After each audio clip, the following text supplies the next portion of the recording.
Bom, pessoas, então hoje nós vamos seguir nosso capítulo 2 com bases filosóficas da nova psicologia. Na aula passada nós falamos do Descartes e das contribuições do racionalismo, e agora nós vamos continuando então com o empirismo e as outras formas, e os outros movimentos de pensamento que são colocados no capítulo. Então, nessa parte do capítulo, as autoras começam a destacar o positivismo e o materialismo como dois elementos ou duas correntes de pensamento que vão fazer parte aí do movimento da ciência moderna, que vão fundamentar essa ciência moderna. Então, o positivismo de Augusto Comte, como a gente já viu lá no ensino médio, ele traz uma proposta de reconhecer que os fenômenos naturais só podem ser estudados ou só podem ser reconhecidos a partir de fenômenos ou fatos que são objetivamente observáveis. Isso porque o Comte vai propor que o conhecimento humano, então, se divide aí em 3 estados, sendo que agora, nessa modernidade, neste novo momento, o conhecimento finalmente atinge o seu estado positivo.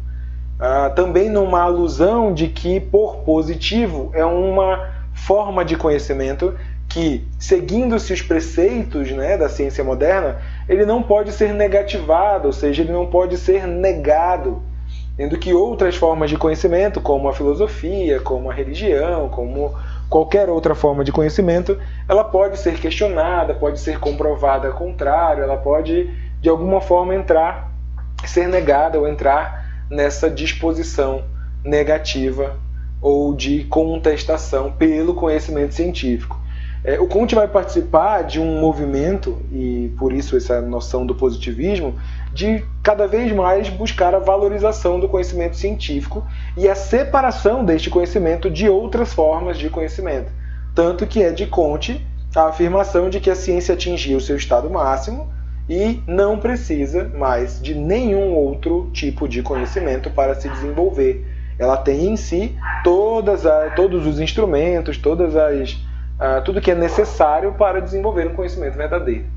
Então, o positivismo ele vai entrar nessa valorização da ciência moderna com relação à independência e ao valor que essa ciência, ao valor que esse tipo de conhecimento vai alcançar nesse momento. E o materialismo é tido aí como um elemento bem semelhante, bem próximo da ideia do mecanicismo. É como se fosse aí uma raiz, como se fosse proveniente do mecanicismo. Porque o materialismo também vai afirmar a existência do universo apenas pela existência da natureza da matéria. De uma certa forma, ele também coaduna com a ideia do positivismo de que só reconhece os fenômenos objetivamente observáveis, ou seja, aquilo que eu posso determinar objetivamente como a própria matéria. A matéria é que vai ser esse elemento observável, mensurável, controlável, que ambos, tanto o positivismo como o materialismo, vão também defender. A diferença do materialismo para o mecanicismo é que o mecanicismo vai tratar a matéria a partir daquelas duas perspectivas, que é a substância e o movimento. Então, no mecanicismo, sempre se considera a substância do que a matéria é feita, mas, mais importante talvez do que a substância, é entender o movimento, a mecânica dessa matéria, que é justamente aquilo que faz com que se entenda a dinâmica de uma determinada matéria e aquilo que faz com que se entenda a influência que essa matéria tem sobre outra para o funcionamento do universo, para a ordem do universo. Então, e no caso do materialismo, é somente a ideia da existência da natureza da matéria, ou seja, a consideração de que a substância é aquilo que se traduz em termos de realidade. Ou seja, só o que é real é aquilo que é material. A gente não pode afirmar a realidade se essa realidade não vier da matéria. Mas o materialismo não fala em movimento da matéria. Ou pelo menos não se afirma a partir dos movimentos da matéria, como faz o mecanicismo. Então eles estão ali muito próximos e acabam se ajudando aí, contribuindo um para o outro para fortalecer a ideia de ciência moderna aí a partir do século XVII, XVIII e XIX. Dentro disso, então, o positivismo ali conhecido mais próximo ali no final do século XVIII, né, início do século XIX, mas dentro disso tudo a gente volta para o século XVII para falar do empirismo, que no livro a gente vê logo no início do capítulo falando sobre o empirismo, aí fala sobre o Descartes, não situa o Descartes no movimento racionalista, né, o que eu apontei aí como talvez aí um erro, ou sei lá, se isso foi a intenção, né, se isso foi intencional das autoras de não falar do racionalismo, mas aí a gente faz essa identificação do Descartes no movimento racionalista e aí agora descaracteriza o Descartes do movimento racionalista com o empirismo. Até porque o empirismo ele vai ser proveniente de uma realidade completamente diferente. Nesse momento aí, no início do século XVII, e um pouco após aí o Descartes, nós estamos saindo, enquanto sociedade ocidental, nós estamos saindo de um movimento aí que originou tudo isso, chamado Renascimento. Lá em Fundamentos Filosóficos a gente vai ter uma aula só sobre o Renascimento cultural, o Renascimento filosófico, mas a gente tem um período de transição aí que vai variar de acordo com o filósofo, de acordo com o historiador que você vai ler, né? Varia aí para muitos entre o século XIII e o século XIV, e vai aí para muitos até meados do século XVI ou XVII. Então, dependendo do estudioso desse período do Renascimento, ele pode localizar esse movimento mais longo ou mais curto, né? O fato é que a gente tem aí o entendimento em que o Renascimento é um período de transição que varia aí entre finalzinho do século XIII para o século XIV e até o século XVII, justamente por causa do que estava acontecendo determinadamente com um país ou com uma estrutura social que é o Reino Unido, né, a Grã-Bretanha, a Inglaterra como um todo. Lá, esse movimento filosófico, artístico e cultural, ele chega meio que por último, né, tirando, logicamente, aí nesse momento a própria Alemanha, que nem sequer existia. Mas ele chega meio que por último aí dentro das grandes potências da época. Então a gente tem França como uma grande potência, Itália como uma grande potência acadêmica, e no século XVII quem desponta como uma grande potência vai ser a Inglaterra. E é na Inglaterra que surge, nesse contexto inglês, é que surge então esse movimento empírico, que vai ser uma forma de reação, uma forma de crítica ao movimento racionalista da França. Então a França, ou o racionalismo, surge e se desenvolve estritamente na França. E esse movimento todo vai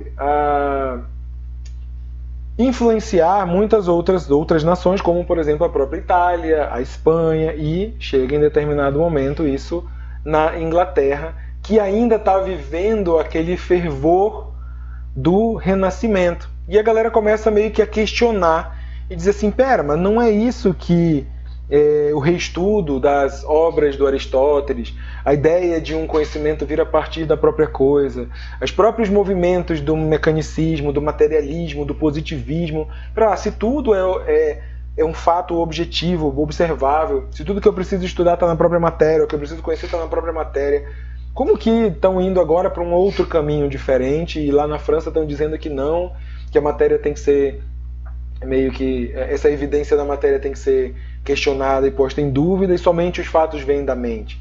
E a mente não tem física, não tem matéria, não tem necessariamente nada que possa explicar a sua existência.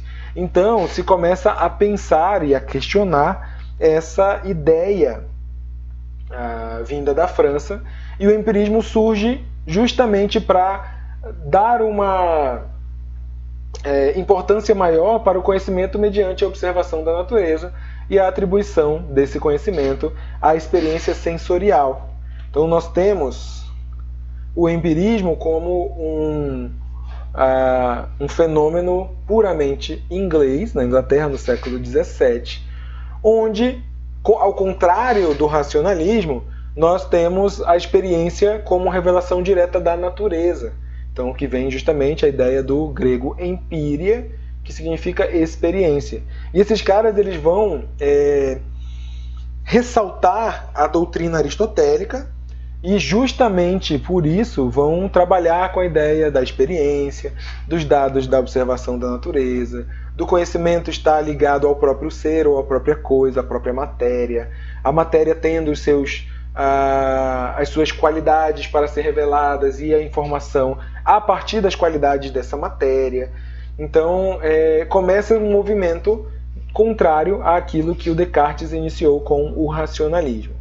A diferença entre o racionalismo e o empirismo, então, primeiro, está que o racionalismo coloca, dá a primazia do conhecimento para a razão. E o racionalismo vai, então, dizer que a única forma verdadeira de conhecimento é justamente obtida através da razão, através da mente, através do pensar, única função da mente.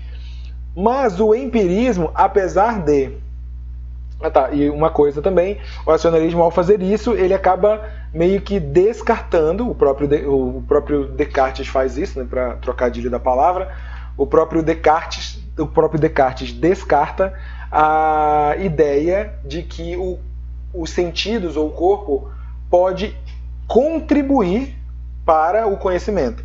O Descartes ele não diz que o corpo não influencia. Lembrem que a gente, quando a gente viu na leitura do capítulo, reforça que o Descartes vai reconhecer a influência do corpo na mente. No entanto, para a produção do conhecimento, essa influência precisa ser posta em dúvida, ou de alguma forma ela precisa ser ignorada. Tá? Então o Descartes, no momento, quando ele fala de produção do conhecimento, quando ele fala de uma verdade absoluta, quando ele fala daquilo que o conhecimento é válido, ele fala do conhecimento advindo apenas da razão ou do processo de pensar, que é a única função válida.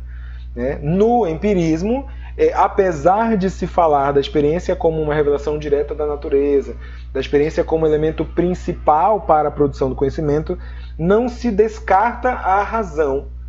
A razão ela passa a ser secundária no processo de aquisição do conhecimento. Todos os filósofos que nós vamos estudar hoje, eles vão no mesmo caminho, entendendo que a verdade, como está aqui, a verdade... Cadê, meu Deus? Aqui. A verdade pode ser atingida pelo raciocínio correto, fundamentado pelas sensações. Isso é uma ideia geral de todos esses filósofos. Todos esses filósofos vão pelo mesmo caminho dizendo que, para uma construção de um conhecimento válido, de um conhecimento verdadeiro, de um conhecimento seguro, a primeira coisa que a gente tem que levar em consideração é as sensações, é o corpo, são os sentidos. A partir dos sentidos, a primazia se dá pela coleta de informações pelas sensações, pela coleta da experiência sensorial, e após a coleta da experiência sensorial é que a metafísica ou o pensamento se apropria. Então eu tenho para o empirismo a ideia de que a revelação do conhecimento é dado pela experiência sensorial, mas que o processo desse conhecimento é dado pela razão. Então eu tenho uma relação mais bilateral aí, ou de uma forma mais dinâmica entre a experiência e a razão. Só que a razão vai ser secundária no processo de conhecimento. Primeiro a gente experiencia o mundo, primeiro a gente tem experiência de algo para depois pensar sobre ela. Tá? Então isso vai ter, todos os filósofos vão seguir essa ideia. Primeiro a gente experimenta o mundo, primeiro a gente coleta as informações através dos nossos sentidos e depois, com essas informações, a razão começa então a processar.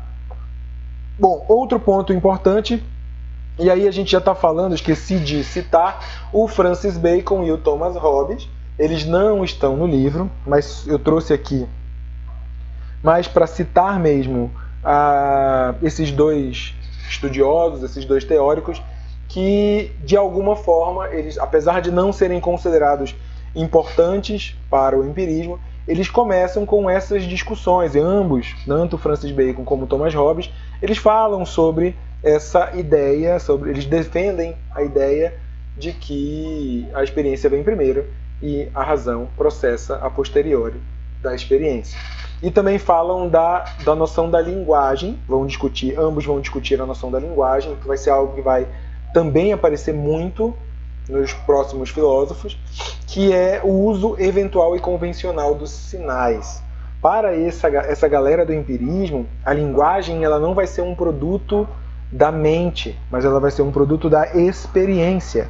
E a experiência, principalmente, a ideia de experiência social. Então, a nossa linguagem é o desenvolvimento de um uso conveniente de sinais para a nossa comunicação.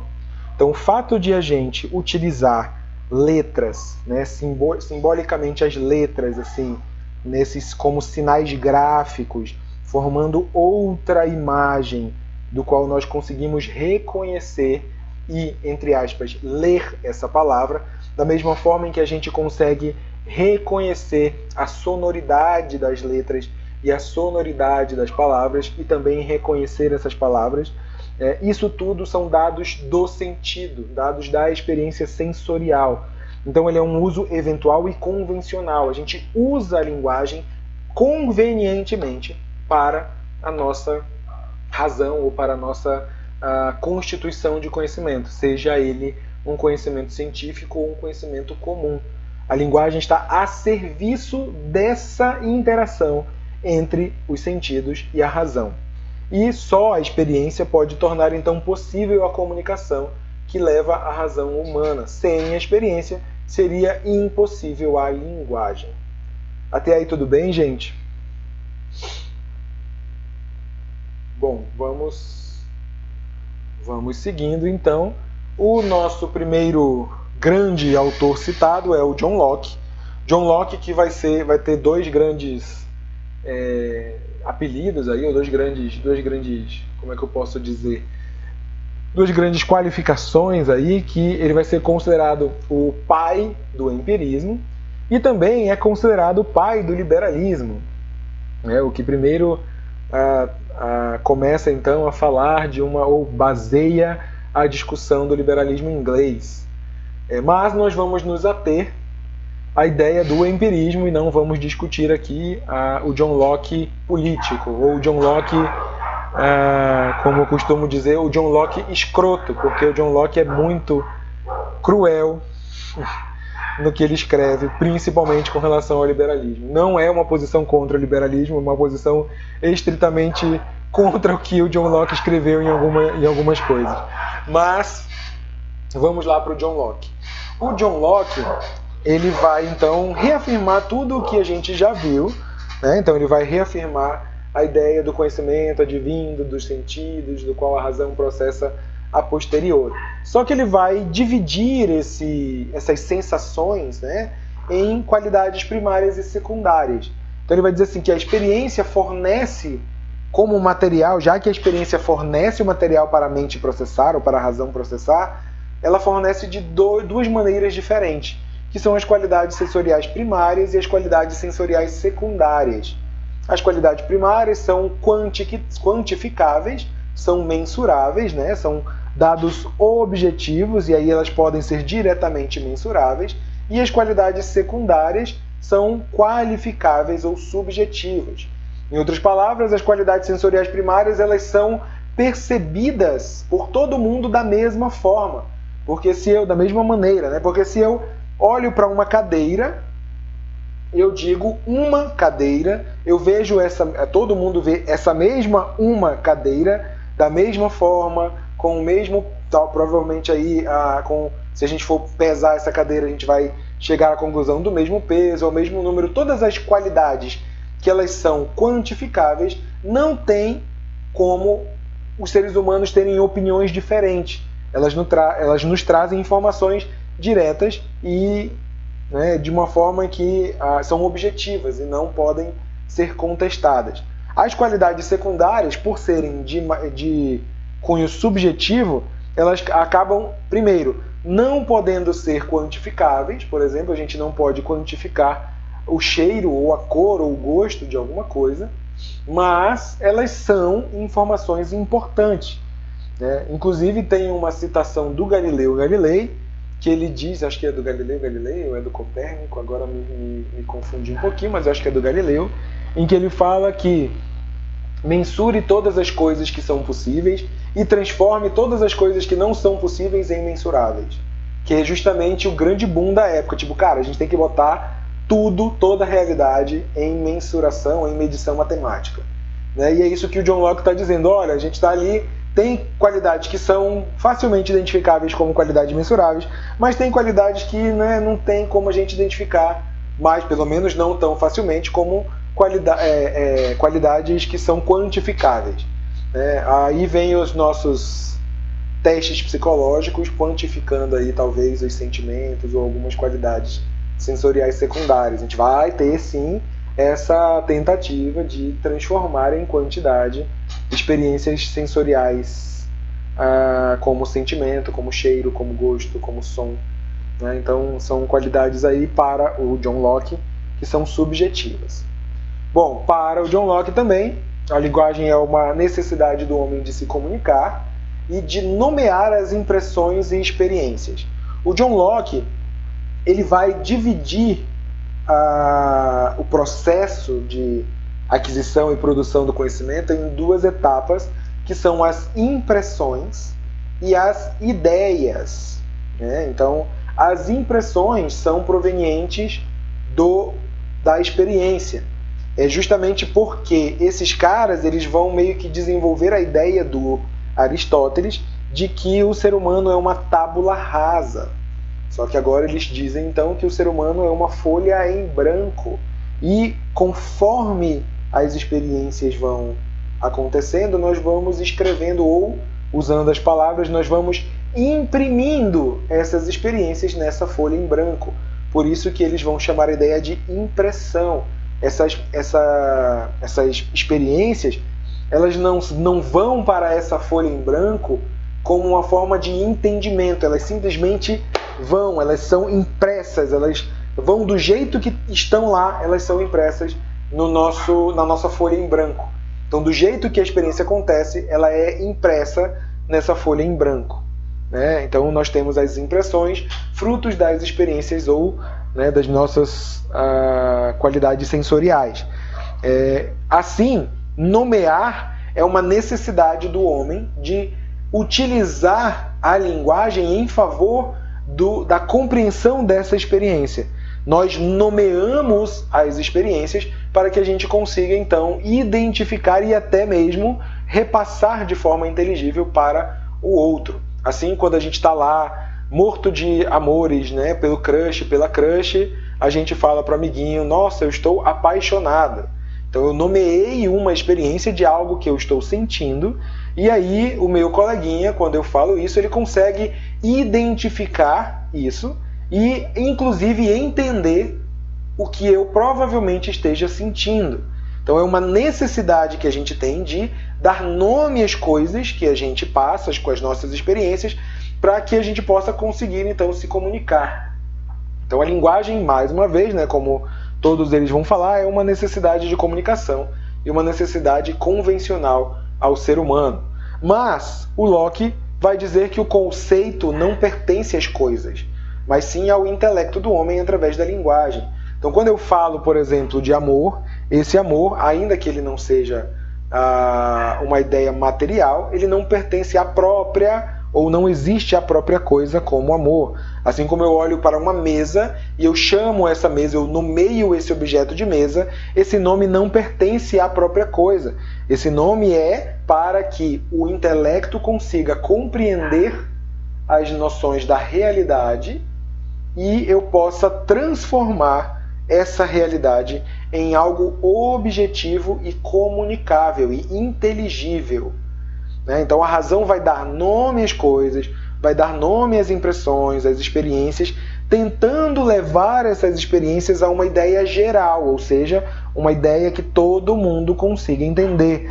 Por isso a linguagem ela é um importante meio de conveniência. É importante que a linguagem seja conveniente, porque justamente é aquilo que vai fazer com que a comunicação seja inteligível, seja eu falo e vocês entendem, eu escrevo e vocês entendem, né? Então é super importante essa ideia, e aí por isso que eu tenho primeiro a impressão, eu tenho primeiro a experiência da coisa, essa experiência então ela fica no nosso corpo, ela fica na nossa vida, ela é imprimida, né? Ela é impressa na nossa vida, na nossa folha em branco, e aí o intelecto vai utilizar isso através da linguagem para comunicar, para dar nome, para comunicar então essa experiência, e aí eu consigo desenvolver conhecimento a partir daí. Então a experiência fornece o material, mas ela não é o próprio conhecimento para o Locke. O conhecimento é produzido a partir disso. Então, para a gente ver já, por exemplo, a própria diferença entre os empiristas que vão se formando aí e o racionalismo cartesiano, em que fala que o pensar é o próprio conhecimento. E a partir do pensar se funda o próprio conhecimento, o conhecimento verdadeiro. Oi. Interessante isso, porque a gente olha, parece óbvio, né? Ele colocou uma situação até que você utilizar um nome para identificar algo, para que a gente possa ter meio de comunicação. Mas, assim, nos dias de hoje, quando a gente vê alguma peça, alguma questão tecnológica, alguma máquina que a gente não conhece, a gente percebe o quanto é difícil a gente explicar para o outro o que é aquilo, né? Existe um conceito formado sobre aquilo, né? Um nome. Sim, e tudo que você for atrás, a gente tem essa ideia desde o século XVII. Na verdade, quem vai trabalhar a primeira vez isso vai ser Sócrates, Sócrates e Platão ali, num dos diálogos de Platão com Crátilo, eles vão falar sobre a linguagem, e, inclusive lá nesse diálogo de Platão com Crátilo, eles vão identificar a linguagem, inclusive como sendo convencional dos homens, lá no século II a.C. E a gente trabalha essa ideia de linguagem imagética, inclusive, né? Porque quando a gente vê, por exemplo, aqui a letra C nada mais é do que uma imagem, né? Do que um símbolo imagético. Então a gente até nem já fica tão como é que eu posso dizer? É tão comum que a gente não olha para uma letra como se fosse uma imagem, como se fosse uma foto, é como se fosse uma impressão de uma fotografia mesmo com essa característica. E aí, para que a gente possa falar a palavra comunicar-se ou escrever comunicar-se, eu tenho que unir essas imagens, símbolos, nessa e somente nessa configuração, para eu formar uma outra imagem que sirva convencionalmente para a nossa comunicação e para que eu leia a palavra comunicar. E tudo por exemplo, as próprias tecnologias, se você for buscar informações mais triviais sobre ela, tudo tem linguagem, né? As linguagens, as famosas linguagens de programação, as famosas linguagens dos algoritmos, né? Tudo tem uma forma de linguagem que é necessariamente a tradução, a codificação e a recodificação dos sinais externos para uma linguagem ou para um modo inteligível, né? E é louco, a gente usa hoje a linguagem o tempo inteiro, né? A gente usa não só agora, por exemplo,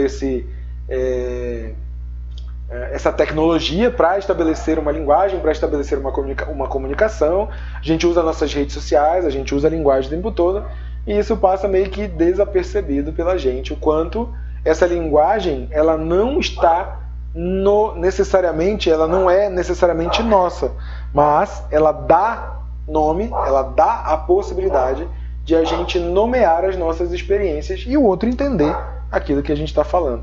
E assim ainda é difícil, né? Às vezes a gente fala e o outro não entende. Por quê? Porque as experiências são outras, e aí o conceito, o nome, a forma inteligível de compreensão daquela experiência é diferente. E é justamente esses elementos que vão fundamentar uma subjetividade. É porque a gente começa a entender, a partir aí do empirismo, essa categoria de que existe uma linguagem, de que a linguagem é da própria experiência, de que as experiências são diferentes umas das outras, e que a partir dessas múltiplas experiências a gente ainda consegue chegar a uma ideia geral, produzir conhecimento, é que a gente vai então desenvolvendo mecanismos para afinar essa forma de comunicação, essa forma de codificar e recodificar o tempo todo, ainda que muitas pessoas possam entender diferentemente, e a gente vai entendendo cada vez mais que a complexidade da subjetividade é tamanha que, como diria nosso amigo Platão, a gente vai chegar a uma vida inteira e o universo humano não será compreensível. Nossa, dá até um desespero, né? Peraí, pra que eu estou estudando se eu não vou saber nada? Pois é. Não é necessariamente que a gente não vai saber nada, mas a gente vai ter pontos de partida e perspectivas para se entender uma coisa. A diferença é que, acho que o maior, talvez aí, maior contribuição que um ensino superior pode dar é a consciência de que a gente só tem perspectivas e a gente precisa dialogar com várias perspectivas diferentes para a gente não ficar numa bolinha como a gente fica nas nossas redes sociais. Inclusive o nosso, fazendo um parêntese aqui, que eu já estou indo para outro canto, inclusive o nosso compromisso, e deve ser o nosso compromisso, porque nós representamos uma parcela privilegiada da população. Não chega a 15% o acesso da população brasileira ao ensino superior. E nós, vocês, fazem parte de uma parcela, ainda que suando, sabe, fazendo tudo para continuar, para fazer um ensino superior, vocês fazem parte, estão entrando agora a uma parte privilegiada da população brasileira. E é dever usar esse privilégio para que a gente consiga dialogar e não se fechar numa bolha. Eu acho animador, Juliane, animador porque é tão bom quando a gente consegue entender e fica bem mesmo com isso, de que o que a gente conhece é tão pouco e que a gente precisa do outro, sabe? E que a gente precisa do outro para se comunicar, para construir, para o outro às vezes dizer assim, cara, não foi legal isso que você fez. Quanto a gente aprende quando a gente aprende a ver um pouco sobre o prisma do outro, né? E o outro pode dizer assim, pô, cara, isso não foi legal, né? Pô, cara, isso foi, pra mim, vamos pegar assim, pô, cara, isso foi racista, pô, cara, isso foi machista, isso foi aquilo. Então, o quão legal é quando a gente consegue reconhecer isso e escutar o outro, entender o outro, ainda que, à primeira vista, isso não pareça ser tão, sei lá, verdade assim a partir da minha perspectiva. É verdade. Pensar, trabalho de pensar, né? Não necessariamente a gente falar que sim de um pensamento lógico formal apenas, mas o trabalho de pensar, ele é 3 vezes mais desgastante do que qualquer exercício físico. Se você passa um dia inteiro estudando, o que você gasta lendo, buscando informações, tentando, pensar é equivalente aí ou até maior do que 1 hora de academia. É doido assim, a gente fica realmente cansado. E o cansaço mental, ele é muito maior do que o cansaço físico. Pois é, o Platão vai dizer isso, é impossível entender o universo, né? É impossível entender o ser humano como inteiro, blá blá blá e tal. Então, por isso que, lógico, o Platão depois vai desenvolver lá o mundo das ideias, justamente para tentar dar conta desse conhecimento como um todo. Mas ele vai dizer que a razão humana é impossível de conhecer tudo. Beleza, pessoas, alguma pergunta sobre John Locke? É bom manter essa cabeça também, é bom descansar, é lógico, descansar faz bem pra gente. Eu, por exemplo, hoje acordei 3h30 da manhã, não conseguia mais dormir. E eu digo, putz, eu vou passar a quinta-feira toda hoje baqueado. Porque não conseguia dormir, acordei, putz, fui fazer as coisas, até tá aqui agora. Mas é bom, é preciso que a gente descanse também. Tem que dar uma parada aí na cabecinha de vez em quando. Pessoas, alguma pergunta sobre Locke? Vamos então ao Berkeley. George Berkeley vai, na mesma, vai desenvolver a mesma ideia, mas o Berkeley ele vai repensar a estrutura dessa sensação, da experiência sensorial. E o Berkeley vai dizer que o processo de experiência sensorial ele está estritamente ligado à percepção. Então ele vai começar com o seguinte: a crítica primeira do Berkeley é ao materialismo. Então ele vai chegar e vai dizer assim: nós não conhecemos o objeto, a substância material por inteiro, a substância não pode ser conhecida. Então de nada adianta eu chegar e dizer que a realidade é constituída de substância, porque nós, seres humanos, não conseguimos reconhecer a substância. O que se conhece são qualidades reveladas no processo perceptivo. O Berkeley ele vai pegar, por exemplo, a teoria do Descartes e ele vai reformular dizendo, então, percebo, logo existo, onde ele vai centralizar toda a garantia da existência, assim como o Descartes garantia a existência da matéria através do pensar, o Berkeley vai fazer isso com a percepção. Então, a garantia de que tudo existe, de que a matéria existe, de que as coisas no mundo todas existem, é a percepção. Então, percebo, logo existo. Ele vai dar um exemplo assim para a gente pegar a ideia dele. Quando a gente toca aí na mesa, não sei onde vocês estão agora, na mesa, na cama, em si próprios, quando você toca em alguma superfície, você não sente a substância dessa superfície. Ou seja, você não conhece a realidade da matéria. Quando você toca na mesa, tudo o que você conhece são as qualidades que essa mesa revela a você ao tocar. Então quando você toca na mesa, você não sente a substância. Vamos supor que a mesa aí seja de madeira, a minha é. Então, quando eu toco na mesa de madeira, eu não sinto a madeira. Eu sinto qualidades, qualidades perceptivas. A minha percepção coleta qualidades sensoriais que, inteligivelmente, eu ligo à substância madeira, porque pela própria ideia, pela própria convenção da comunicação, eu chamo a mesa, ou aquele elemento do qual a mesa é feita, de madeira. Então, eu toco e ligo essas qualidades sensoriais à madeira, mas eu não conheço a substância da madeira. Então, ele vai dizer que a experiência, ela jamais conhece a realidade em si. E ele começa a questionar a realidade em si. Ou seja, não existe realidade objetiva.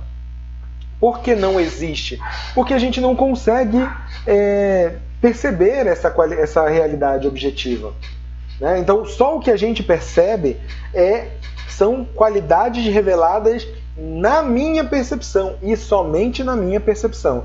Então, por isso que a gente tem, e ele vai explicando, por isso que a gente tem experiências diferentes, é por isso que o componente subjetivo é tão diferente. E explica, inclusive, que a gente possa tocar no mesmo objeto e um sentir esse objeto mais quente e outro sentir esse objeto mais frio. Sendo que se eu for mensurar a temperatura desse objeto, a temperatura vai ser a mesma. Mas como eu percebo a temperatura desse objeto é diferente. Então, por quê? Porque eu não percebo o objeto em si. Eu não percebo, nós, seres humanos, não percebemos a realidade em si. Nós percebemos apenas a partir das qualidades reveladas no contato com a matéria. Então ele vai dizer que ser, que é a ideia, lembrando sempre que toda vez que na filosofia vocês ouvirem a palavra ser, não é intimamente ligado a palavra ser à palavra humano. Então quando a gente fala na filosofia ser, não é ser humano, ser é qualquer objeto material. Então ele vai afirmar que ser é ser percebido. Eu não posso representar no pensamento o objeto e a sensação isoladamente. Eles são dependentes entre si, são únicos, não existe objeto separado de quem o percebe. Então, não existe... Professora, Oi.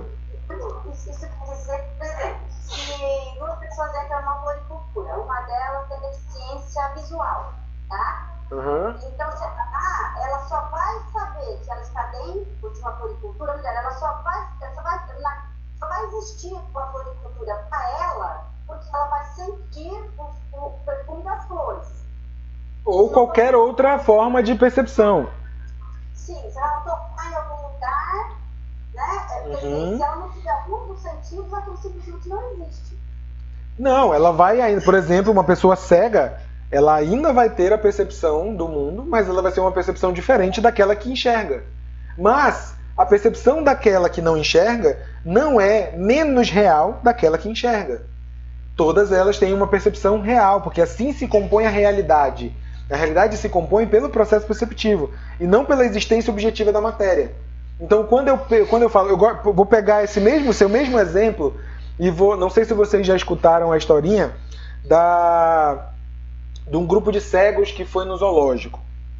Então, tem uma turma de cegos que foi no zoológico. Como eles não podiam, né, eles queriam conhecer os animais, eles então organizaram essas excursões ao zoológico para que esse grupo de cegos conhecesse um animal por vez. E o primeiro animal que o grupo de cegos foi conhecer foi o elefante.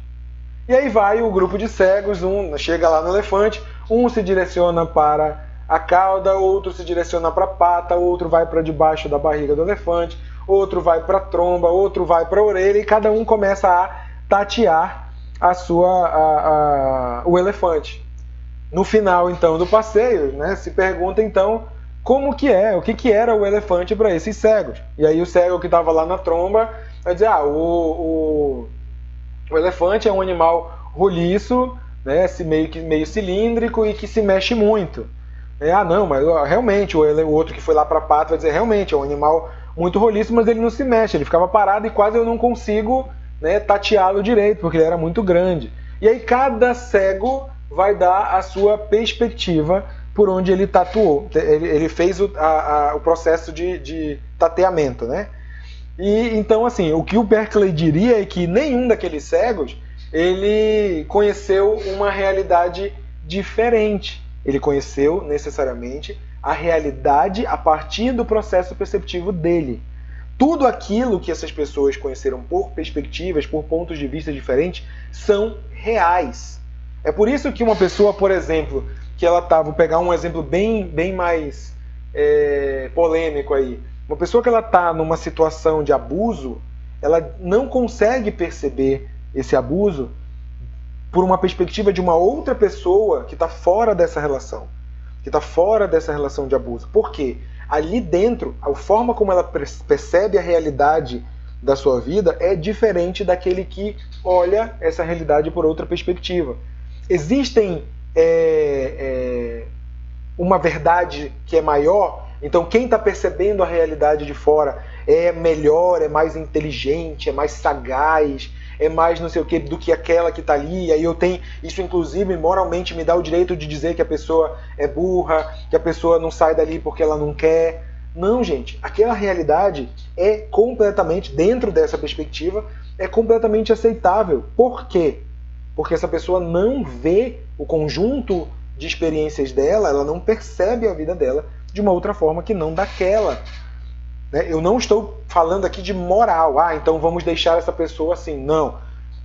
Moral é outra coisa. A noção de moral, de ética é outra coisa. Estou falando de percepção. E aquela realidade realmente existe. A pessoa não se vê como uma pessoa abusada. Beleza? Professor, então pra gente, por exemplo, a gente tem um conceito geral da existência de todas as coisas, que na verdade é assim, olha, seguinte bem, deve existir então uma unificação de informações por parte do que cada um tem de impressão sobre aquela coisa. Vou pegar o exemplo do elefante. Por exemplo, a gente tem a informação do que é realmente um elefante no seu todo, eu teria que unir, de repente, as informações do que cada um deles entenderam sobre o elefante. Mas se você não tem esse dado perceptivo, você vai fazer o quê? Contestar o dado perceptivo do outro. Né? Mas eu não vejo isso, eu não vi isso, eu vi isso aqui. Então, a gente vai unir, aí vamos pegar assim, eu vou unir simplesmente, parece até um processo simples e lógico, né? Nós vamos então unir nossas percepções para ter uma ideia do real. Não é tão simples assim.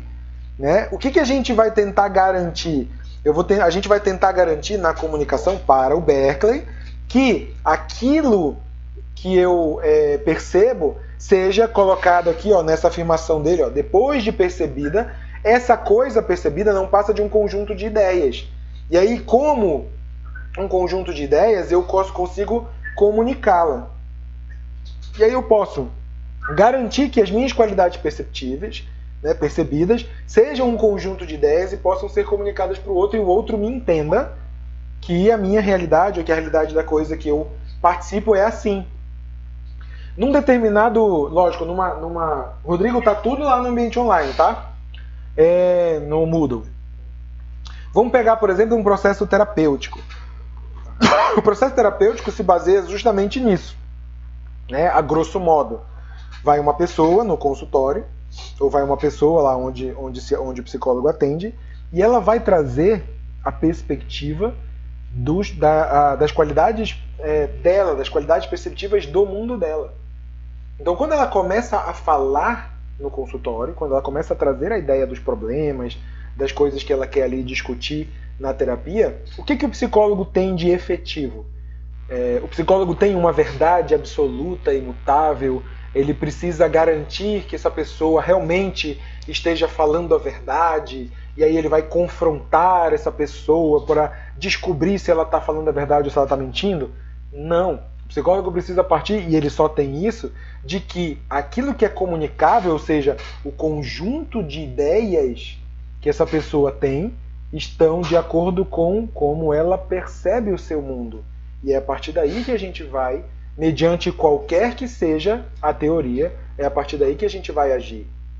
O meu trabalho como psicólogo não é confrontar a história da pessoa com a verdade dos fatos absoluta, sabe? Parece assim que eu, psicólogo, sou o dono da verdade. Não, meu trabalho, nosso trabalho é compreender essa perspectiva, entender como que essa percepção se desvela. É lógico, tem outras nuances aí para cada teoria. Eu estou falando a grosso modo para que a gente entenda um pouco o Berkeley. Nosso trabalho é entender tudo, como que essa pessoa percebe o mundo dela a partir do conjunto de ideias que ela comunica. Ficou claro? Beleza? Oi. Ué, tô sozinho? Beleza. Bom, então ser é ser percebido, né?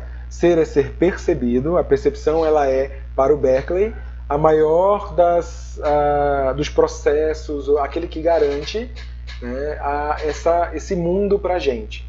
Então, de outra forma também, para o Berkeley, nada que possa não ser alcançado pela percepção, nada que não possa ser alcançado pelo processo perceptivo existe. Tá? Então o Berkeley vai afirmar, por exemplo, que só o que a gente tem de garantia é aquilo que a gente percebe naquela hora. Então, vamos supor, a única coisa que é real para vocês é o cômodo onde vocês estão. Vamos supor, tô na cozinha sentado, tô no quarto deitado, tô na sala, tô no meu escritório, só o que existe são essas coisas que estão acessíveis para que vocês percebam. Eu gosto muito de usar na sala de aula, por exemplo, a gente estaria lá na sala de aula, né, naquele nosso espaço da sala de aula, e aí eu afirmaria, de acordo com Berkeley, que só o que existe pra gente são aquelas 4 paredes da sala de aula. Que nada garante pra gente que qualquer outra coisa fora daquela sala de aula exista, porque a gente não consegue perceber.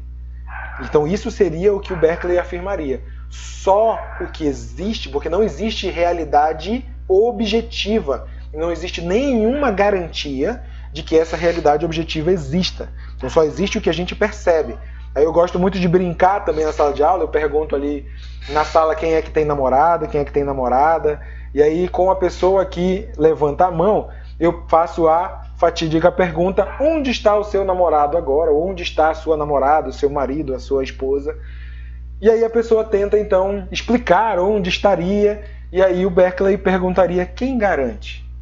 Né? Jogando já uma tretinha no ar. Quem garante que essa pessoa... Vixe, é isso aí. Quem garante que essa pessoa está fazendo exatamente aquilo que você diz que ela está fazendo, ou está naquele...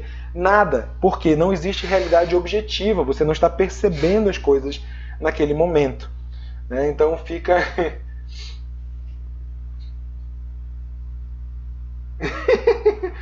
Pois é. Aí tem gente que, sério, teve gente que já saiu da sala para ligar, tá?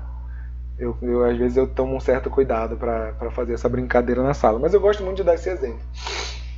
Mas assim, por quê? Porque, na verdade, o que o Berkeley está defendendo é que só existe o que a gente percebe. Né? Então, se a gente não está percebendo na hora, não existe, ou pelo menos a gente não tem garantia nenhuma de que exista. A sala do lado, por que a gente ainda... E aí ele vai começando a ser questionado. Por que a gente consegue entender que, mesmo a gente estando fechado dentro de uma sala, a sala do lado continua existindo? Pois é, o último a saber, né, Giovana? Por isso que nunca existe. Então, enquanto não sabe, bacana, né? O que os olhos não veem, o coração não sente. Então, vai lá, segue o baile. Então, o que garante pra gente... O que garante pra gente, por exemplo, que ali a gente, dentro daquela sala, a outra sala do lado continue existindo, né? A faculdade como um todo continue existindo, e blá, blá, blá, blá. E o Berkeley vai dizer que é o hábito. A gente, por hábito, começa a acreditar que as coisas continuam existindo, mesmo que a gente não perceba. E mais um outro elemento, que eu não lembro se eu cheguei a falar pra vocês no...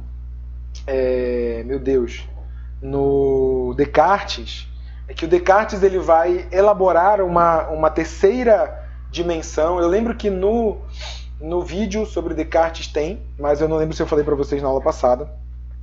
O Descartes vai elaborar uma compreensão aí a partir de uma terceira dimensão, que seria a res infinita. Vão questionar o Descartes que, beleza, é aquela história, a velha história do quem nasceu primeiro, o ovo ou a galinha.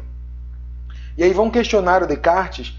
Beleza, Descartes, você está dizendo que o pensamento garante a existência da matéria. Mas quem garante a existência do pensamento? E aí o Descartes vai elaborar a res infinita, que é a coisa infinita, que pensa o mundo o tempo inteiro e garante a existência do pensamento. E essa res infinita vai ser entendida como Deus. Né? Ele vai meio que parar, porque aí ninguém vai meio que perguntar do Descartes, e quem garante que Deus existe? Porque a gente está ali no século XVII, ainda tem uma tensãozinha bem grande ali entre o Estado e a Igreja, a gente está ali no final dos processos de Inquisição, então é um momento assim bem delicado. E o Berkeley vai fazer meio que a mesma coisa. O Berkeley, apesar de falar sobre a questão do hábito, ele vai ser questionado, beleza, Berkeley, mas quem garante que o mundo exista ainda que eu não perceba? Aí o Berkeley vai postular a ideia de uma mente cósmica, que é a garantia que o mundo existe mesmo que eu não perceba. Ou seja, Deus estaria sempre percebendo o mundo e revelando esse mundo ao homem. E aí ele meio que dá um cala-boca na galera e aí ninguém vai continuar com as perguntas ad infinito, né? Quem vai tratar muito bem essa ideia de que o nosso pensamento ele vai até o infinito e que a gente nunca consegue, né? Vai sempre ser essa ideia do ovo, quem nasceu primeiro, o ovo ou a galinha, é o Sartre. O Sartre vai falar que o nosso pensamento ele tende a ir ao infinito e não tem como a gente chegar ao final dele, tipo, não, aqui é o início de tudo, né? Bom, e aí o Berkeley vai responder essa ideia de que essa mente cósmica superior, essa garantia que Deus percebe tudo ao mesmo tempo. Então, para o Berkeley, inclusive, é válido você confiar em Deus, que o seu namorado e que a sua namorada está realmente onde você acha que está, né? Amém.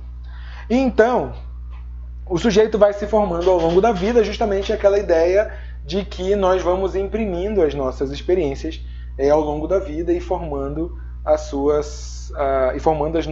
nossa vida, a nossa concepção de ser. Beleza aí, Berkeley, ok? Alguma pergunta? É interessante, professor, essa parte que complementa o pensamento dele, porque eu já estava ficando meio tensa com o pensamento dele. Imagina você viver sabendo que de um segundo para o outro você não tem a certeza do que está acontecendo. Nesse ambiente, por uma hora existe. Mas como eu não tenho a certeza de que o mundo lá fora existe, eu fico limitada a esse pensamento. Vocês deram certeza. Agora ele complementa isso dizendo assim, alma, apesar da gente não saber, existe alguém que sabe que lá fora existe. Mais ou menos isso, acho que ele coloca. Quem é que está falando? Priscila. Priscila, eu já diria o contrário, Priscila. Olha que horrível é você viver... Sério. Olha que horrível é e até aprisionador, Priscila, você viver uma vida toda tendo que acreditar em coisas que você não percebe. Pra mim é aprisionador. Tipo, cara, é muito mais. É cruel, eu sei que é cruel. E é por isso que a gente demora, às vezes, pra pegar e dizer assim: caraca, é realmente isso que eu tenho. Mas é muito mais honesto e mais real quando a gente diz assim: caramba, eu realmente. Tudo o que eu acredito na minha vida está baseado naquilo que eu percebo e em como eu percebo. E quando eu começo a ter a consciência disso, eu começo também a ter a consciência de que o outro tem direito de perceber o mundo da forma dele. E não existe uma verdade absoluta em que possa dar conta do meu pensamento, da minha percepção e da outra também. E que a gente precisa dialogar e que a gente precisa de alguma forma acertar as opiniões. É muito mais libertador e a gente consegue entender, inclusive, se abrir para entendimentos melhores de problemas sociais que a gente tem. Né? E o quanto é... Começa tudo assim, de uma maneira parece que a mente da gente está fechadinha numa caixa. Então você tem pensamentos pré-estabelecidos e aí fica difícil, às vezes, você ver determinados pensadores ou determinadas formas de pensar que estão completamente distantes daquilo que você sempre vivenciou. E aí a conclusão disso como meio, né, coisa, meu Deus, o que eu estou imaginando aqui? Seria muito complicado assim, seria confortador de uma forma, mas aí você começa a vir com uma outra linha de raciocínio. Uhum. É desesperador mesmo de início, mas assim, como eu vou brincar com uma coisa, a orientação é que você pegue a caixa e jogue fora. É meio que nesse nível de desespero, sabe? É lógico que a gente está brincando aqui, eu tô levando para um lado meio que lúdico, mas assim, é que essa é a crítica que esses filósofos vão começar a fazer, inclusive da realidade. E é exatamente isso, Priscila e galera aí, que vai semear o solo para que a gente possa desenvolver uma ideia de subjetividade. Sabe? Comecem a perceber com o empirismo, né? Aí vem o Locke, o Berkeley, a gente vai já falar do Hume, que a subjetividade começa aí meio que a brotar. Ninguém está falando exclusivamente de uma existência subjetiva, de um conceito de subjetividade, como inclusive hoje a gente discute. As pessoas são diferentes, as percepções são subjetivas, existe uma subjetividade, blá blá blá, que a gente fala muitas vezes e discute lindamente, né? Falar de subjetividade e entre essa própria subjetividade, falar das palavras mágicas, né? Dos Ds mágicos que eu chamo, diversidade, democracia, diferença, todas as palavras mágicas com D, que no discurso eles aparecem lindos. É bonito a gente falar de democracia, é bonito a gente falar de diversidade, é bonito a gente falar de diferenças. Mas, na real, muita gente só usa essas palavras como um conjunto de palavras bonitinhas, convenientes. Né? Não entende isso na real, de entender a ideia de subjetividade, ou aquilo que traz a ideia de subjetividade, aquilo que a gente acredita como subjetividade, por essa complexidade do ser humano. Entende? O ser humano é muito, nós somos uma complexidade incrível e nada consegue determinar exatamente o que nós somos. Mas, a partir dessas perspectivas que são completamente diferentes, e caraca, que massa que a gente não tem uma realidade só para todo mundo e que a gente pode olhar e se permitir muitas vezes olhar e conhecer a perspectiva do outro. Aí sim a gente consegue viver a subjetividade, entender o que é ser subjetivo. Né? E apesar de a gente ter muito essas discussões, são, ao meu ver, lógico, aí já é uma coisa bem pessoal, ao meu ver são discussões bem vazias muitas vezes, porque as pessoas só usam essas palavras, mas usam essas palavras para tentar convencer as outras de que o pensamento dela está correto. Então é bem complicado, e que bom que a gente possa se abrir para realidades ou percepções diferentes e não se ater a uma realidade só. Ontem, professora, eu estava conversando com a minha enteada, ela está fazendo medicina, né? Uhum. E ela tem um trabalho dentro do curso dela que é sobre psicologia. Ela falou, filho do céu, ela falou assim, tem um livro de 200 páginas para mim, tem uma loucura e tal. Ela falou assim, não, eu não farei psicologia, eu não farei psicologia jamais. Ela falou, porque na medicina é o seguinte, o coração é o coração, o rim é o rim, e assim vai. Ela falou assim, é como ele funciona, tem seus métodos ali, que saem daquilo. Ela falou assim, agora na psicologia nada é, tudo pode ser. Mas qual é o período que ela tá? Ela, acho que no terceiro ou quarto. Ela vai chegar nisso, ela ainda vai chegar aí, porque a medicina ela tá também utilizando muitos conceitos que a gente chama de humanizados, né? E que ela vai chegar nisso. Calma, o coração não bate igual de todo mundo. Ele tem sim um modo. Não, mas apesar de tudo, a gente já vê assim, hoje eles já estão explicando a coisa mais assim. Tudo tem a ver, né? Tem muito a ver com o que está acontecendo no coração e assim vai, né? Sim, sim. E ela vai ter que se abrir para isso também, porque senão, né, ela vai olhar para um coração do João igual ao coração da Maria e isso não vai dar certo, né? Mas pede para ela acalmar, que a psicologia, eu brincava na época da minha graduação de que a psicologia um dia ia dominar o mundo, porque, querendo ou não, a psicologia é um dos conteúdos, uma das ciências mais democráticas que existe. Ela vai acabando atingindo todas as formas de conhecimento. E o quanto a gente tem, como eu acho que a gente já falou na sala, né? O quanto a gente tem muitos profissionais, muitas profissões que usam o conhecimento psicológico como conhecimentos complementares da sua profissão. E a medicina é uma delas, né? A enfermagem. Gente, é louco de ver. Eu sou fenomenólogo, né? Eu trabalho com fenomenologia existencial e a maior parte das pesquisas em fenomenologia existencial estão na enfermagem e na medicina e não na psicologia. Eu fico assim, nossa, tem muito mais a medicina e a enfermagem através de uma perspectiva mais humanizada, mais humanista, do que a própria pesquisa em psicologia. Mas é isso aí, a gente vai seguindo adiante. Vamos lá então, para finalizar, esse cara, cadê? Esse cara para mim é o melhor. Temos ainda 7 minutos. Esse cara para mim é o melhor, que é o David Hume. Esse cara é fabuloso. Ele se doutorou aos fenomenologia? Com o tempo você consegue. Fenomenologia, isso daí vai que nem água depois. Bom, o David Hume é um dos filósofos para mim mais legais de ler e eu gostei muito da leitura que eu fiz do David Hume na época e me encantei com esse cara. Ele se doutorou aos 25 anos com uma tese de mais de 500 páginas chamada Tratado da Natureza Humana. E por isso ele recebe esse nome, filósofo da natureza humana. Muito do que eu vou falar aqui com vocês está num capítulo da tese dele, que inclusive virou um livro traduzido chamado Investigações acerca do Conhecimento Humano. É um livrozinho bem pequenininho, que inclusive está disponível na internet. Quem puder ler, é muito legal de você ver aí como esse empirismo se desenvolveu ao ponto, inclusive, de trazer essas ideias de subjetividade para a gente. David Hume ele tem uma escrita muito fácil, muito boa de ler, não é uma linguagem difícil e, cara, tem muita coisa legal nesse livrinho dele. Bom, o David Hume vai começar o livro com a ideia de que o ser humano é um misto de vida. Então ele vai meio que desenvolver a ideia de a percepção ou da experiência sensorial e ele vai dizer que nós somos uma mistura de tudo, ou seja, o ser humano é complexo demais e que a gente tem várias dimensões e que essas dimensões também mediam as nossas experiências sensoriais.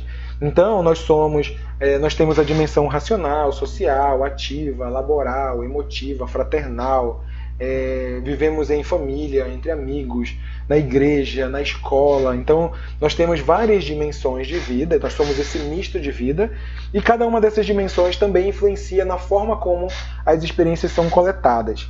E aí ele vai explicar, por exemplo, que é obrigação, indo numa mesma direção meio que de uma felicidade, da discussão da felicidade na época, no finalzinho ali do século XVII, essa discussão sobre felicidade como uma ideia de equilíbrio da vida, ou seja, o ser humano é feliz quando ele é equilibrado, né, quando ele tem tudo sob controle.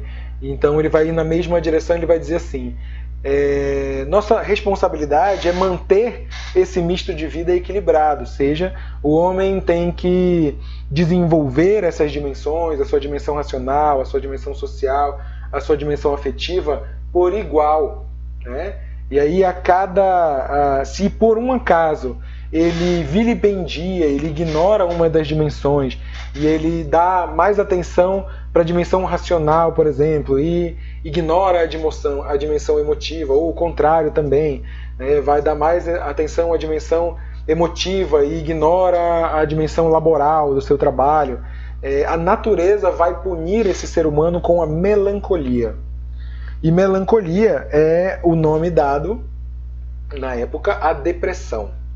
Então esse cara está dizendo ali que se a gente não consegue desenvolver-se adequadamente, dar atenção a todas as nossas dimensões de vida, o mais provável é que a natureza nos puna, que é como ele escreve lá, com a depressão. E ele vai dizer ali que uma das causas da depressão é justamente o ser humano não se dedicar ou não dar atenção à sua forma mista de vida e acabar esquecendo uma de suas dimensões.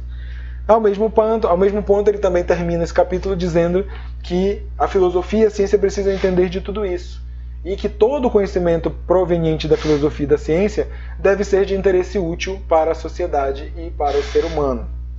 Bom, David Hume também vai dividir duas categorias, né? A categoria das experiências e a categoria do pensamento, da razão, impressões e ideias. Da mesma forma como Locke fez, ele também vai trazer a ideia, essa conceituação, essa noção de impressões e ideias. As impressões são a nossa percepção imediata das coisas, ou seja, a nossa experiência imediata que nós temos do mundo, e as ideias são as imagens enfraquecidas das impressões, que dependem das impressões da experiência. Inclusive o David Hume tem uma frase, uma frase que eu cito bastante e que eu nunca esqueci quando eu li, que ele diz assim: as impressões são sempre infinitamente mais forte do que a mais forte das ideias. De novo, as impressões serão sempre infinitamente mais fortes do que a mais forte das ideias. Com isso, o David Hume está dizendo, ele está afirmando que a percepção do mundo, a impressão que eu tenho do mundo, a minha experiência imediata, ela vai ser sempre mais forte e mais importante do que qualquer ideia que eu tenha dessa experiência. Então eu uso, por exemplo, eu uso o exemplo lá, a gente lá na baladinha e tal, né? Aí passa o crush, né? Passa a crush, e aí dá todo aquele jogo lá de sedução para dar o beijo, o momento do primeiro beijo esperado, né? Daí, né, dá aquele primeiro beijo, e aí vamos dizer que nesse dia aí na balada foi só vitória, o beijo foi bom, e aí eu vou para casa e vou lembrar sobre esse beijo. Lá em casa, né? Depois que passa ali a ressaca e tudo mais, apesar de eu lembrar e poder afirmar que eu tenho uma experiência vívida, nossa, eu lembro, parece que quando eu lembro eu estou sentindo o beijo, né? Então, apesar de a gente afirmar isso, o David Hume vai dizer que nunca a lembrança de uma experiência vai ser igual à própria experiência. Né? Que então, a impressão vai ser sempre infinitamente maior do que a maior das ideias. Né? Então eu tenho essa... por isso que eu também brinco que desde pequenininho nós somos meio que filósofos, só que a gente não sabe. Né? Quando a gente tá lá, que a gente pede na nossa adolescência para a mamãe, para o papai, para sair de casa, para ir para aquela festa, para ir para aquele rolê com os migs, e aí a mamãe e o papai falam assim, não vai porque é perigoso, porque é isso, porque é aquilo. E aí a gente diz assim, pô pai, pô mãe, mas se eu não passar por isso eu nunca vou saber se é bom ou não, né? Quem nunca passou por uma experiência dessa? A gente está citando David Hume, né? Então a gente está dizendo assim para ele, pai, as impressões são infinitamente mais importantes do que qualquer ideia que eu tenha delas.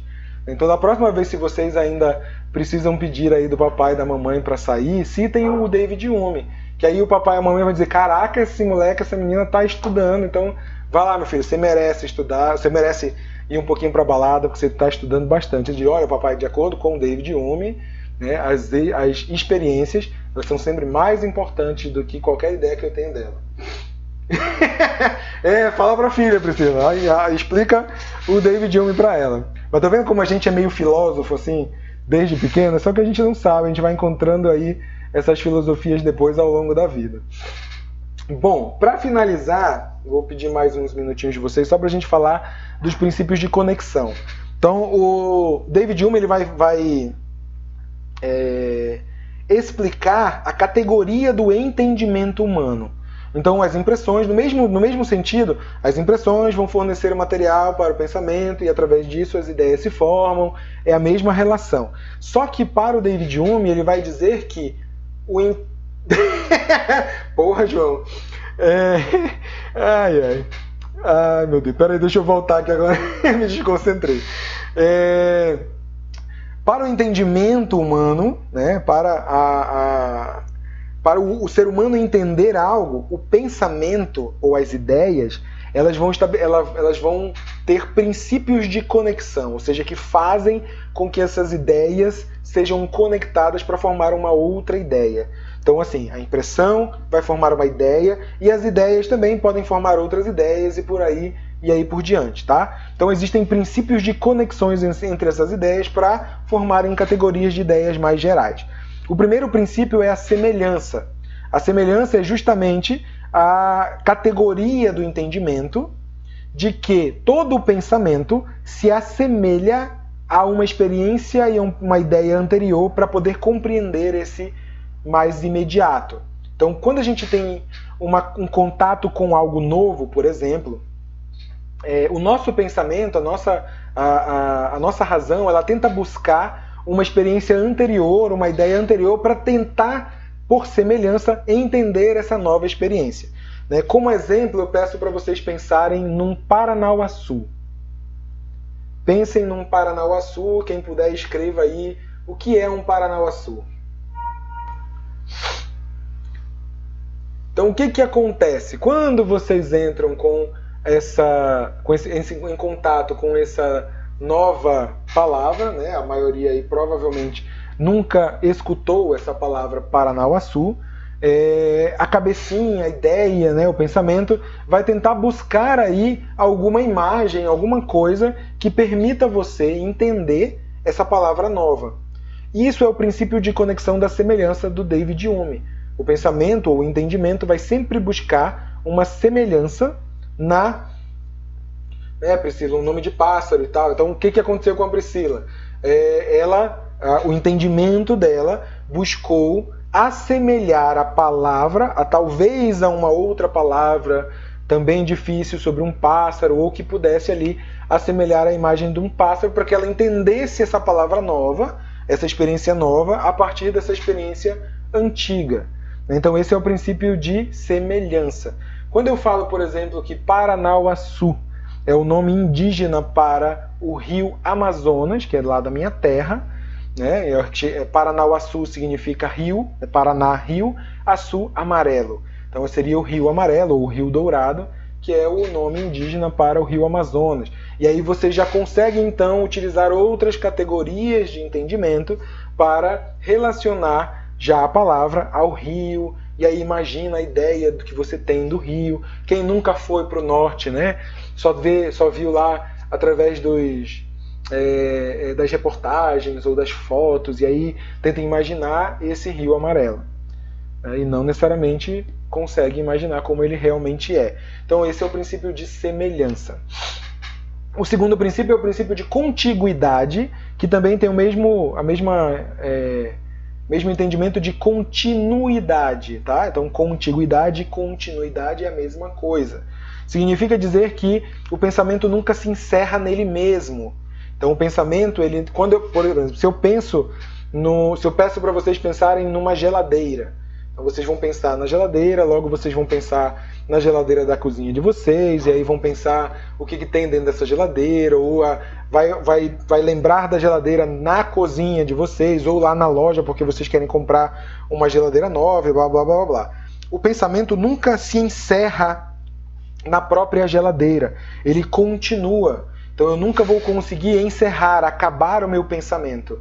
O meu pensamento nunca vai ter um fim, porque ele vai sempre puxar em continuidade outras categorias de pensamento. Esse é o princípio da contiguidade ou continuidade, ou seja, o pensamento não se encerra em si próprio.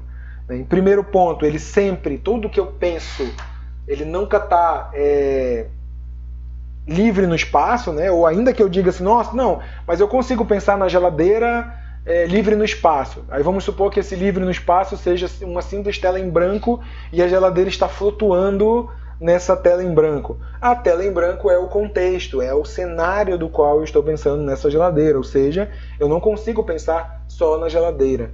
Né? Então sempre o pensamento continua para o infinito.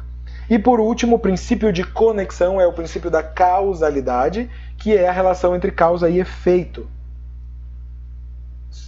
Pois é, né? Também o pessoal fala disso, que é difícil de fazer meditação justamente por isso. A gente conta, qual é o princípio da meditação? Pensa numa tela em branco, mas aí de vez em quando vem ali, né, uma formiguinha andando na tela em branco e desconcentra a gente. O princípio da causalidade é justamente a relação entre causa e efeito, que o David Hume vai dizer que é uma característica do pensamento. Né? Então, nós não podemos pensar, e o ser humano nunca vai pensar, fora da relação de causa e efeito. A gente procura a explicação de tudo a partir da compreensão de que aquilo que eu penso ou foi originado por algo ou irá originar outra coisa. Então a relação entre causa e efeito é uma determinante para que o entendimento seja possível.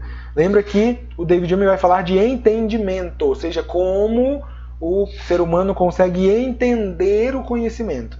Né? E aí, então, como princípios de conexão do entendimento são semelhança, contiguidade e causalidade. E aí, da mesma forma, como o Berkeley afirmou, o David Hume também vai dizer que eu não consigo conhecer o objeto por inteiro. O que eu conheço são também qualidades a partir das impressões, qualidades que dependem muito da minha posição, das minhas experiências anteriores, da noção que eu tenho sobre como essas coisas se dão. Ele vai falar, por exemplo, também sobre o hábito. Ele vai dizer que a gente tende a se habituar com as experiências e esperar que essas experiências se repitam sempre, o que é uma forma enganosa, uma forma ilusória de entender a realidade. Aí tem um exemplo bem legal que é bom dar em sala de aula sobre a caneta. Né? O que garante quando eu jogo a caneta para o ar que ela caia no chão? Isso, inclusive, é um exemplo que ele dá. E aí a galera responde a gravidade, não sei o que, blá blá blá.